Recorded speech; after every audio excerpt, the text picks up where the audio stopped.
Joint pain या joint की दिक्कतें ये कुछ ऐसी प्रॉब्लम्स हैं जो कि लाइफ टाइम में हर एक पर्सन ने अपनी लाइफ में फेस करी होंगी। लेकिन आज स्पेसिफिकली हम एक ऐसी प्रॉब्लम के बारे में बात करने जा रहे हैं जो कि ओल्डर एडल्ट्स को या फिर जो लेट 50s या 60s 70s में होते हैं उन एडल्ट पॉपुलेशन को होती है, और जिसका नाम है ऑस्टियोआर्थराइटिस। तो चलिए without wasting any time let's start the discussion. Osteoarthritis 3 शब्दों से मिलकर बना है। ऑस्टियो यानी बोन, अर्थ यानी जॉइंट, और आइटिस यानी इन्फ्लेमेशन। तो बोन्स जो जॉइंट को बनाती हैं उस जॉइंट के इन्फ्लेमेशन से बनता है ऑस्टियोआर्थराइटिस। ये जो इन्फ्लेमेशन है, इन्फ्लेमेशन ऑस्टियोआर्थराइटिस में थोड़ा कम होता है। एक और बीमारी होती है जिसका नाम है रूमेटॉइड अर्थराइटिस। आपने सुना होगा इस बीमारी का नाम भी। तो रूमेटॉइड अर्थराइटिस में थोड़ा ज़्यादा इन्फ्लेमेशन होता है, और पहले ये माना जाता था कि ऑस्टियोआर्थराइटिस में इन्फ्लेमेशन नहीं होता। तो सोचते थे हम कि ये डिजीज़ का जो नाम रखा गया है ऑस्टियोआर्थराइटिस, तो ये मिसनोमर है शायद एक। लेकिन अब रिसेंट डिस्कवरीज ने हमको ये बताया है कि इसमें भी इन्फ्लेमेशन होता है, लेकिन रूमेटॉइड अर्थराइटिस से कम होता है। रूमेटॉइड अर्थराइटिस पे भी मैं अगली वीडियो बनाऊंगा, लेकिन अभी बात करते हैं ऑस्टियोआर्थराइटिस के बारे में।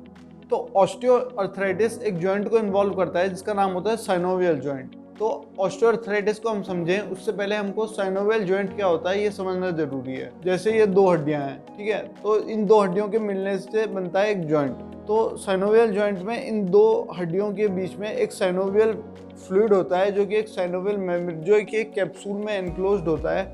इन हड्डियों के एंड में एक कार्टिलेज अटैच होता है जहाँ से 2 हड्डियाँ मिलकर जॉइंट बनाती हैं।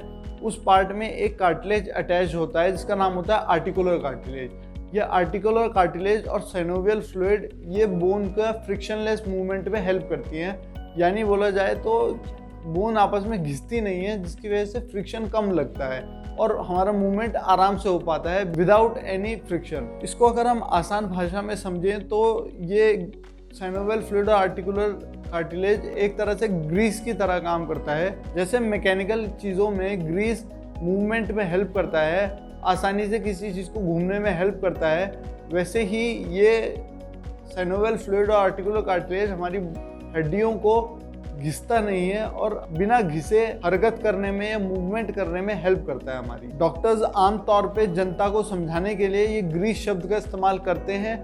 तो ग्रीस होता है मतलब साइनोवियल फ्लूइड, इसको आप एक तरह से ग्रीस मान लीजिए। लेकिन ये चैनल मैंने आप लोगों को थोड़ा साइंटिफिक टर्म्स को बताने के लिए ही बनाया है, इसलिए मैं आपसे एक्सपेक्ट करूँगा कि आप साइनोवियल फ्लूइड इस टर्म का इस्तेमाल अपनी डे टू डे लैंग्वेज में ज़्यादा कीजिए। अब उम्र के साथ साथ क्या होता है, जैसे जैसे हमारी उम्र बढ़ती रहती है तो उस वैसे ही ये आर्टिकुलर कार्टिलेज जो साइनोवियल मेम्ब्रेन जो होती है वो अपने आप में वेयर एंड टेयर होती रहती है, वो ख़राब होती रहती है, वो हल्के हल्के निकलने लगती है।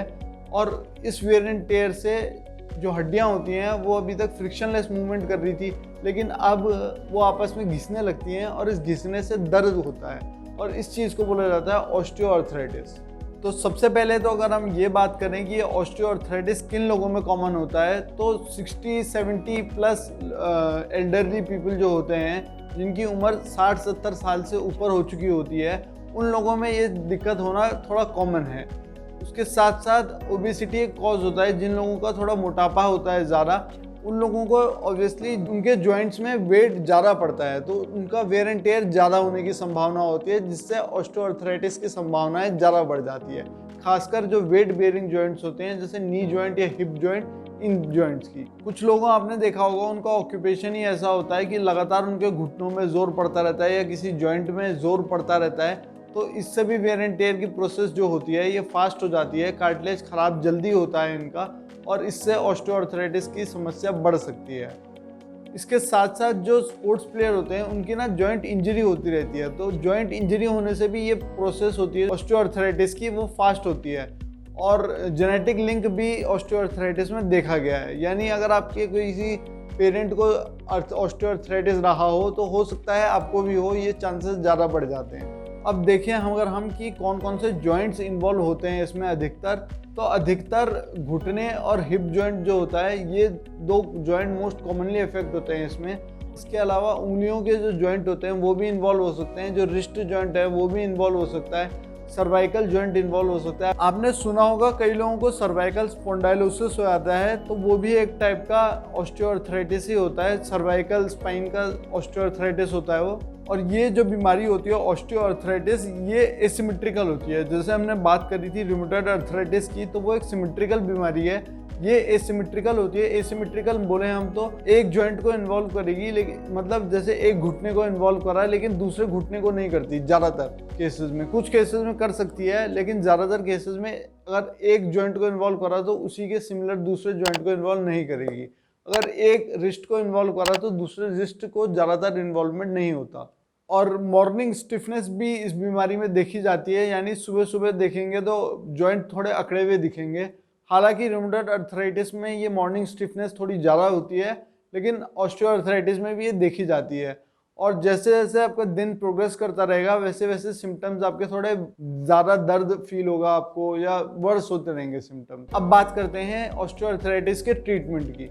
तो सबसे पहले किसी भी बीमारी का ट्रीटमेंट अगर हम देखें तो सबसे पहले तो एक नॉन फार्माकोलॉजिकल या फिर लाइफस्टाइल चेंजेस से जो ट्रीटमेंट हो सकता है वो करते हैं हम। अक्सर क्या होता है कि एक हॉस्पिटल में डॉक्टर्स के ऊपर बहुत केस लोड होता है, तो उस वजह से डॉक्टर्स किसी पेशेंट को ढंग से टाइम नहीं दे पाते, और ये जो नॉन फार्माकोलॉजिकल ट्रीटमेंट होते हैं इसके ऊपर कम थोड़ा ध्यान जाता है उनका। लेकिन ये बहुत एक इम्पॉर्टेंट चीज़ है कि लाइफस्टाइल चेंजेस से आप ऑस्टियोआर्थराइटिस के काफ़ी सिम्टम्स को कंट्रोल कर सकते हैं। जैसे एक पहला लाइफस्टाइल चेंज होता है जो आपकी ओबेसिटी कम करने के ऊपर जो फोकस करता है।